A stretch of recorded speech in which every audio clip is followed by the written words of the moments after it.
बिस्मिल्लाहिर्रहमानिर्रहीम। बच्चों, आज का पहला लेक्चर, जो पहला हिस्सा है लेक्चर का, वो हमने कंपैरिजन पढ़ना है कूलम्स लॉ या कूलम्स फोर्स या इलेक्ट्रिक फोर्स, और हमने उसका कंपैरिजन पढ़ना है ग्रेविटेशनल फोर्स के साथ। तो इस टॉपिक को पढ़ाने का जो मेथड होगा वो इनके आपस में हम डिफरेंसेस और सिमिलैरिटीज उसको इन डिटेल देखेंगे।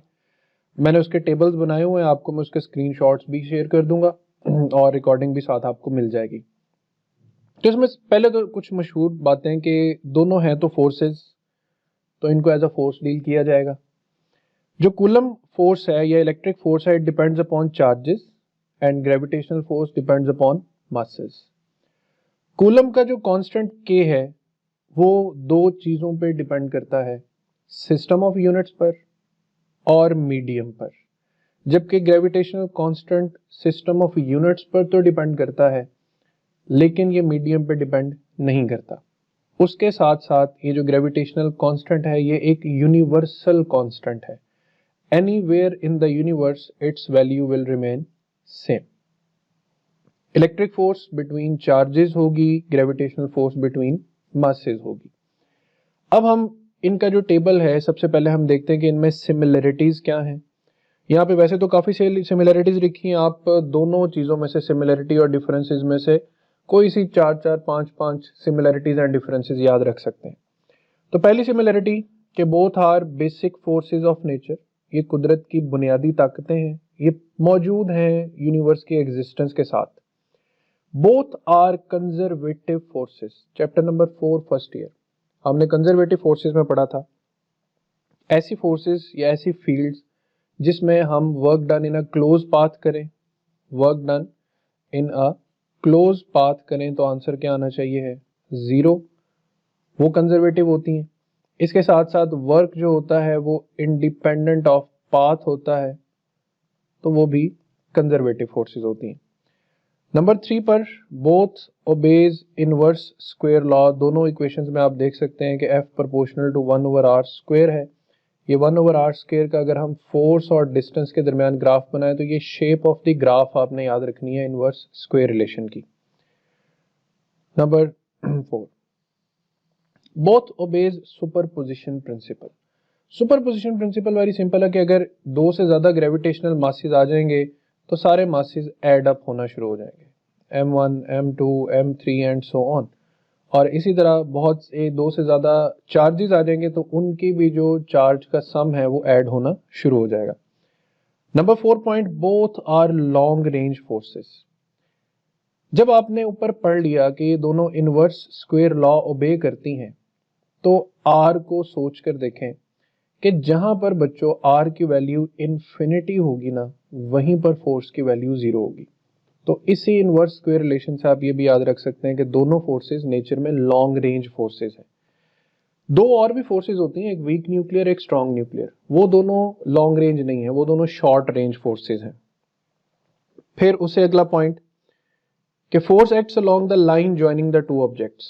Line joining the two objects का मतलब है कि हमने जीरो फील्ड लोकेशन वाले क्वेश्चन भी पढ़े थे ना, तो उसमें जो फोर्स है वो line joining the two objects के अकॉर्डिंग काम करेगी। 7 पर they obey Newton third law of motion, action reaction pairs हैं ये। और फिर force depends upon the product of magnitude of charges and masses and not on single charge और mass. ये कॉन्सेप्ट बेसिकली समझाया गया है कि ये जो फोर्सेस हैं ये म्यूचुअल फोर्सेस हैं। म्यूचुअल फोर्सेस का मतलब है कि फोर्सेस किसी एक पे डिपेंड नहीं कर रही, forces product of two entities पर डिपेंड कर रही।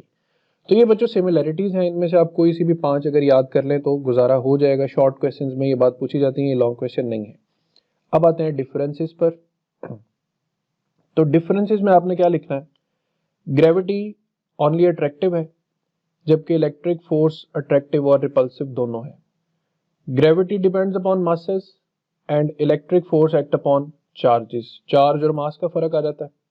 फिर आप तीसरा डिफरेंस दे सकते हैं, gravitational constant G depends only upon the system of units and it is independent of medium, whereas electric constant K depends upon two things, system of units as well as medium, medium की dependency कहाँ आ रही है, 1/4 pi epsilon not तक तो है, साथ epsilon R भी लिखा जाता है।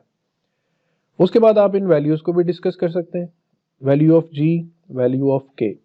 यहां पर मैं एक बात आपको बहुत मजे की समझाना चाहूंगा कि जी के वैल्यू -11 में है, के की वैल्यू +9 में। अगर आपसे ये पूछा जाए कि which of the following force is a stronger force, तो आप आंसर देंगे electric force is a stronger force. कितनी स्ट्रॉन्गर है? ग्रेविटी एक वीक फोर्स है, इलेक्ट्रिक एक स्ट्रॉन्ग फोर्स है, और इलेक्ट्रिक फोर्स जो है वो ग्रेविटेशनल फोर्स से 10⁻37 टाइम्स स्ट्रॉन्गर है। अब यहाँ पर मैं आपको एक हिरार्की समझा दूं। हिरार्की ये है कि कहाँ हम एक्सपीरियंस करते हैं इलेक्ट्रिक फोर्सेस, कहाँ हम एक्सपीरियंस करते हैं ग्रेविटेशनल फोर्सेस। तो गौर से सुनिए चीजें, देखें। एक एटम में एक इलेक्ट्रॉन है और एक प्रोटॉन है। इलेक्ट्रॉन और प्रोटॉन आपस में जुड़े हुए हैं किस फोर्स से? आप जवाब देंगे इलेक्ट्रिक फोर्स से। अच्छा जी, एटम बन गया। एटम किस फोर्स से बना? इलेक्ट्रिक फोर्स से। सेकेंडली, एक एटम दूसरे एटम से जुड़ता है, मॉलिक्यूल बनता है। मॉलिक्यूल में भी आयनिक मॉलिक्यूल्स होते हैं, आयनिक बॉन्ड्स होते हैं, कोवलेंट बॉन्ड्स होते हैं। ये सब इलेक्ट्रॉन शेयरिंग की वजह से होते हैं। यानी मॉलिक्यूल बनाने में भी कौन सी फोर्स कारगर है? इलेक्ट्रिक फोर्स कारगर है। अच्छा, मॉलिक्यूल्स जब आपस में मिलते हैं तो मैक्रो मॉलिक्यूल्स बनते हैं। मैक्रो मॉलिक्यूल्स को भी कौन सी फोर्स जोड़ रही है? इलेक्ट्रिक फोर्स जोड़ रही है। मैक्रो मॉलिक्यूल्स जुड़ते हैं तो ऑर्गेनेलीज बनते हैं। ऑर्गेनेलीज जुड़ने से एक पूरा न्यूक्लियस बनता है और फिर उससे सेल बनता है। तो आप एक चीज इमेजिन करें कि पूरा एक बायोलॉजिकल सेल बनाने के पीछे कौन सी फोर्स अभी तक काम कर रही है? इलेक्ट्रिक फोर्स काम कर रही है। अब सेल्स विद द सेल्स जुड़ते चले जाएंगे तो ये बनेंगे टिश्यूज। टिश्यूज बनाने में भी अभी तक ग्रेविटी का रोल नहीं आया, इलेक्ट्रिक का रोल चल रहा है। टिश्यूज आपस में मिलते जाएंगे तो क्या बनेगा? ऑर्गन। ऑर्गन से ऑर्गन सिस्टम। यानी आप यूं तसव्वुर करें कि आपका जो पूरा वजूद है, आपका जो पूरा जिस्म है, वो किस फोर्स की बेस पर एक मुकद्दम है। एक बॉडी आप एग्जिस्ट, बॉडी शेप में एग्जिस्ट करते हैं, इलेक्ट्रिक फोर्स। अब आप जब पूरे बन गए हैं तो यू हैव मास, और वो मास किससे जुड़ा हुआ है? जमीन से। अब वो जमीन से किस फोर्स से जुड़ा हुआ है? ग्रेविटेशनल फोर्स से। जमीन, सूरज, चांद, सितारों से कैसे जुड़ी हुई है? ग्रेविटेशनल फोर्स से। और जहां तक इम्पैक्ट ऑफ ग्रेविटेशनल फील्ड है, ये सब चीजें आपस में इंटरकनेक्टेड है। तो इस तरीके से एक ब्रॉड व्यू में आपने समझना है कि हम इन फोर्सेस के जरिए से जिंदगी गुजार रहे हैं। तो gravity is defined by space time curve where electric force is defined by Maxwell equations. ये मैक्सवेल इक्वेशंस जो हैं ये हम चैप्टर नंबर 16 में इन डिटेल पढ़ेंगे।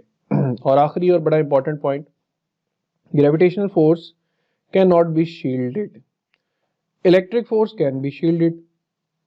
हमने गॉसेस लॉ की फर्स्ट एप्लीकेशन पढ़ी थी। हमने उसमें देखा था कि अगर एक object inside a hollow conducting sphere चला जाए तो उसके ऊपर किसी किस्म की इलेक्ट्रिक इंटेंसिटी, इलेक्ट्रिक फील्ड का, इलेक्ट्रिक फोर्स का असर नहीं होगा, यानी वो शील्डेड हो गया। सो हम इलेक्ट्रिक फोर्स से शील्ड अप हो सकते हैं, लेकिन उस हॉलो कंडक्टिंग स्फीयर के अंदर जाकर भी हम ग्रेविटी से नहीं बच सकते। तो लिहाजा ग्रेविटी हर वक्त हर जगह एक्ट करती है क्योंकि ये मीडियम डिपेंडेंट नहीं है। सो ये था बच्चों हमारे पास comparison, difference and similarities between gravitational and electric forces. ये टॉपिक अच्छी तरह क्लियर हो गया है तो मुझे गो अहेड दें ताकि हम अगले टॉपिक पे चलें।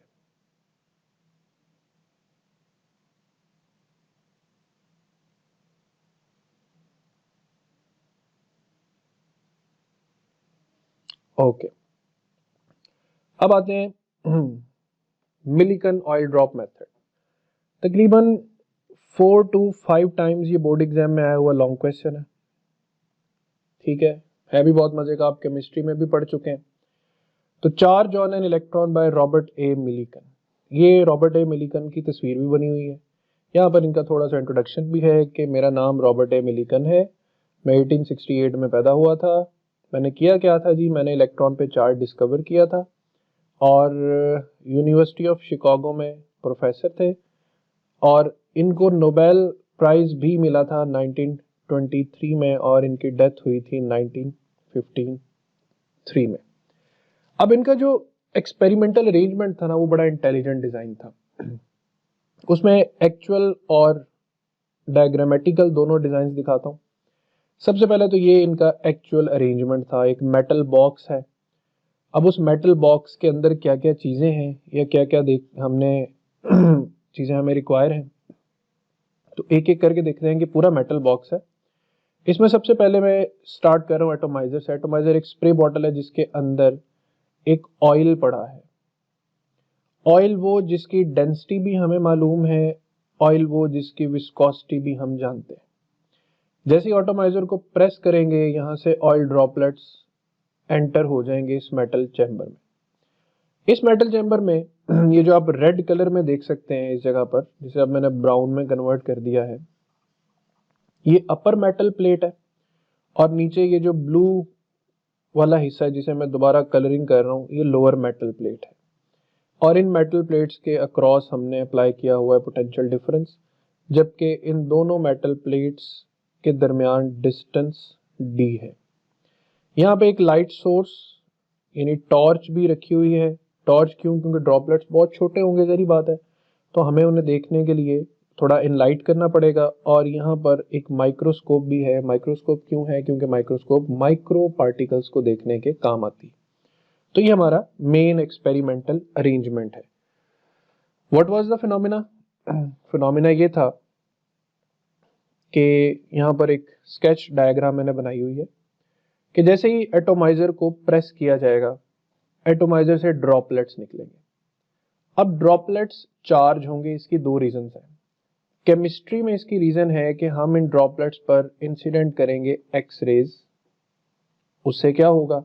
उससे बच्चों ये होगा कि एक्स रेज जो होती है ना, ये ड्रॉपलेट्स के ऊपर, ड्रॉपलेट्स में जो इलेक्ट्रॉन्स मौजूद हैं, फर्ज करें कि ये वाला ड्रॉपलेट हम चूज कर लेते हैं, ठीक है। तो ये जो ड्रॉपलेट हमने चूज किया है, एक्सरे इसके इलेक्ट्रॉन को हिट करती और इसके इलेक्ट्रॉन्स निकाल के किसी दूसरे ड्रॉपलेट तक मोमेंटम ट्रांसफर करके पहुंचा देती। अब देखें, ये ड्रॉपलेट जो पहले बेचारा न्यूट्रल था, इसके ऊपर नेगेटिव चार्ज आ जाएगा, ठीक है। सो हम इस ड्रॉपलेट को ही कंसीडर कर लेते हैं। ये ड्रॉपलेट किस चीज का है? ये ड्रॉपलेट ऑयल का है। कौन से ऑयल का? जिसकी याद रखें हमें डेंसिटी भी पता है और हमें उसकी विस्कोसिटी भी पता है। अब नेक्स्ट स्टेप क्या होगा? ये ड्रॉपलेट लेट अस सपोज कि ट्रेवल करता करता करता उन प्लेट के दरमियान एक होल मौजूद है, वहां पे एंटर हो जाता है। अब ये जैसे ही एंटर होगा तो आपने ये बात याद रखनी है कि ड्रॉपलेट पर हमने एज्यूम किया हुआ है कि ड्रॉपलेट पे चार्ज कौन सा है? नेगेटिव। सो ड्रॉपलेट को अपर पॉजिटिव प्लेट अपनी तरफ खींच सकती है because of the electric force. लेकिन दूसरी तरफ एक अहम मजबूरी ये भी है कि ड्रॉपलेट पर ग्रेविटेशनल फोर्स का असर भी साथ साथ चल रहा है। तो ये V वोल्टेज है, प्लेट्स के दरमियान डिस्टेंस D है, ये लाइट सोर्स है, ये विंडो है जिसके थ्रू लाइट इंसिडेंट की जा रही है, और साथ ही व्यूइंग माइक्रोस्कोप। ये जो ब्लू डॉटेड लाइन लगी हुई है ना, ये वाली, ये दिखाया गया है कि माइक्रोस्कोप का व्यू जो है वो यहाँ पर हमने क्रिएट किया हुआ। तो यहाँ तक एक पूरी थ्योरी कि कोई एक ड्रॉपलेट इलेक्ट्रॉन्स गेन करता है और वो होल में एंटर होता है और हम उसको सस्पेंड करते हैं इलेक्ट्रिक फील्ड में with the help of the balance of electric and gravitational forces. Gravity को तो हम कंट्रोल नहीं कर रहे, बट हम वोल्टेज के थ्रू इलेक्ट्रिक फोर्स को कंट्रोल कर सकते हैं। सो अब हम पहला इक्विलिब्रियम क्रिएट करते हैं।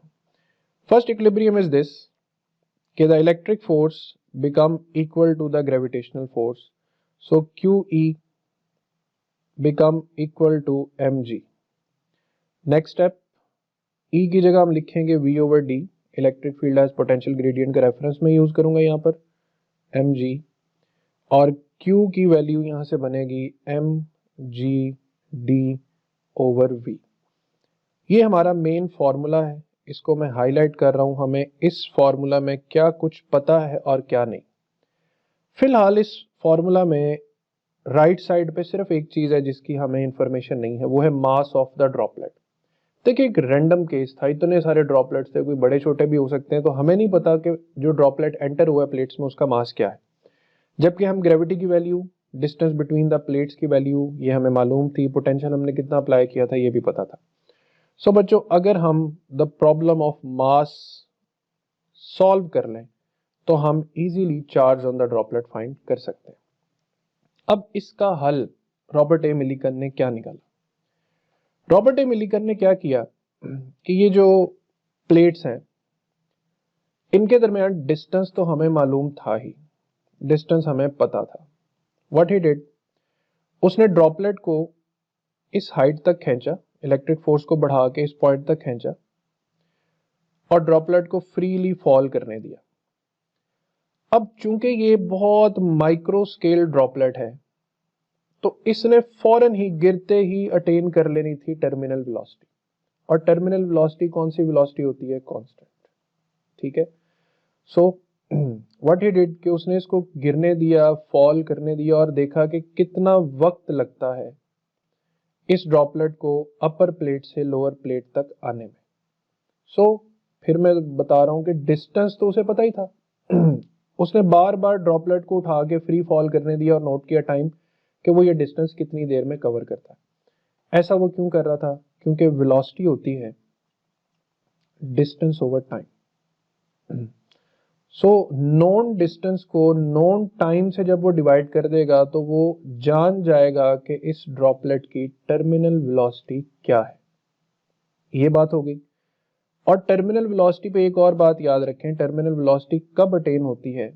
टर्मिनल वेलोसिटी अटेन होती है जब बॉडी पर लगने वाला ड्रैग इक्वल हो जाए बॉडी पर लगने वाली ग्रेविटेशनल फोर्स के। सो अब जो दूसरा बैलेंस हम यूज करेंगे बच्चों यहां पर, वो यही बैलेंस होगा, the balance of gravitational and drag force. तो यहां पर मैं लिख रहा हूं the drag force must be equal to the gravitational force. Now, FD की इक्वेशन चैप्टर नंबर 6 से 6 pi eta R V T is equal to M G. हम इक्वेशंस को नाम दे लेते हैं, इसको हम नाम दे लेते हैं इक्वेशन 1 का। हाँ जी, वेलोसिटी की वैल्यू चेंज होगी, इसीलिए जो ड्रॉपलेट कैप्चर किया था हमने, हम बाकी सारा तजर्बा उसी एक ड्रॉपलेट की मदद से कर रहे हैं। ये तजर्बा एक दफा नहीं हुआ, ये बड़ी दफा रिपीट हुआ है और डिफरेंट ड्रॉपलेट से रिपीट हुआ है, क्योंकि एक्सपेरिमेंट का फाइनल रिजल्ट हासिल करने के लिए जरूरी नहीं, आपने नॉर्मल भी पढ़ा है कि एक्सपेरिमेंट कई दफा रिपीट करना पड़ता है। तो अब हमारे लिए एक उम्मीद की किरण जागी है कि हम क्या फाइंड कर सकते हैं? मास फाइंड कर सकते हैं। बट जहां एक बल्ब ऑन हुआ दूसरा ऑफ हो गया, वो ये कि 6 एक नॉन फैक्टर है, पाई की वैल्यू हमें पता है, मैं पहले बता चुका हूँ। The viscosity of oil was non, terminal velocity अभी बड़ी मुशक्कत से कैलकुलेट हुई है और ग्रेविटी की वैल्यू 9.8 होती है। तो मास की उम्मीदें तो फिर दम तोड़ रही हैं। क्यों? क्योंकि अभी भी एक फैक्टर है रेडियस का, कि हमें मास तो पता नहीं था, रेडियस भी दरम्यान में इन्वॉल्व हो गया। तो इसका हल बड़ा आसान है। टर्मिनल वेलोसिटी की चैप्टर 6 में एक इक्वेशन थी 2g r square rho over 9 eta. यहां से हमने आर स्क्वेयर को पहले अलग करना है, ये बनेगा 9 ईटा वी टी ओवर 2g रो, और फिर हम स्क्वेयर रूट लेंगे तो 9 ईटा वी टी ओवर 2g रो। अब देखें 9 नंबर है, ईटा हमें मालूम है, वी टी हमने कैलकुलेट कर लिया, 2 नंबर है, ग्रेविटी 9.8 और डेंसिटी ऑफ ऑयल भी हमें मालूम है। सो यहां से वेरी सिंपली हम क्या मालूम कर सकते हैं? रेडियस। जैसे ही हम रेडियस फाइंड कर लेंगे, हमें रेडियस की वैल्यू यहां पर रिप्लेस करनी है या पुट करनी है, और यहां से हम क्या कैलकुलेट कर लेंगे? मास। जैसे ही ये मास हम कैलकुलेट करेंगे, हम मास की वैल्यू इस जगह पर पुट करेंगे तो हमें मिलेंगे final results. Now what were the final results? Millikan को जो रिजल्ट्स मिल रहे थे वो मिल रहे थे 1.6 इंटू 10⁻⁻19 कूलम। फिर रिजल्ट मिला, अभी हमें डिफरेंट ड्रॉप्स के साथ जो एक्सपेरिमेंट्स हुए उनके रिजल्ट्स बता रहा हूँ, 3.2 इंटू 10⁻⁻19 कूलम, ये रिजल्ट मिला। 4.8 into 10⁻⁻19 coulomb and so on. अब इन नंबर्स में एक कॉमन चीज उसने देखी। वो कॉमन चीज क्या थी? वो कॉमन चीज ये थी कि ये तमाम नंबर्स एक स्मॉलर नंबर का मल्टीपल थे। उसको सबसे स्मॉलेस्ट नंबर जो मिला किसी भी ड्रॉपलेट पे चार्ज का वो था 1.6। इससे अगला नंबर 1.7 नहीं मिला, 1.4 नहीं मिला, 1.9 नहीं मिला, एग्जैक्ट जो नेक्स्ट नंबर आया वो 3.2 है। अब 3.2 के बाद 3.5 चार्ज नहीं मिला उसे नेक्स्ट नंबर मिला 4.8। सो ही imagined that charge has a quantized nature। Quantize nature का मतलब होता है कि पूरी एंटिटी का अलग से एग्जिस्ट करना। तो he thought that the smallest particle that can be gained और lost to gain the charge is a single particle that is electron. और उस एक छोटे तरीन चार्ज को उसने नाम दिया ई का, और ई की वैल्यू 1.6 इंटू 10⁻⁻19 कूलम जो है वो फाइनलाइज की। इसी ई को आज दुनिया इलेक्ट्रॉनिक चार्ज के नाम से जानती है। और इसी के बाद किसी भी बॉडी पर कितना चार्ज आएगा, इट डिपेंड्स कि वो बॉडी कितने इलेक्ट्रॉन्स लूज करती है या गेन करती है। लूज करेगी तो बॉडी पॉजिटिव हो जाएगी, गेन करेगी तो बॉडी नेगेटिव हो जाएगी। तो ये था बेटा हमारा आज का लेक्चर, रॉबर्ट ए मिलिकन का ऑयल ड्रॉप मेथड। अब आपके जिम्मे एक एग्जाम्पल है, एग्जाम्पल 12.5, और आपके जिम्मे न्यूमेरिकल नंबर 12.8 है। गौर से पढ़ना, सॉल्व करना है, बिल्कुल भी मुश्किल नहीं है। जितने फॉर्मूलाज टॉपिक में गिवन है ना, वो सारे के सारे फॉर्मूलाज, खासकर न्यूमेरिकल नंबर 12.8 में तो आपकी सही इंटेलिजेंस का इम्तिहान है कि आपने टॉपिक को कितना अच्छा अंडरस्टैंड किया। So if you all have understood the topic clearly, मुझे यस और नो में बताएं। कोई क्वेश्चन है तो पूछें, फिर मैं आपको इसकी स्लाइड्स और वीडियो जो है वो थोड़ी देर में शेयर कर देता हूँ। जी बेटा।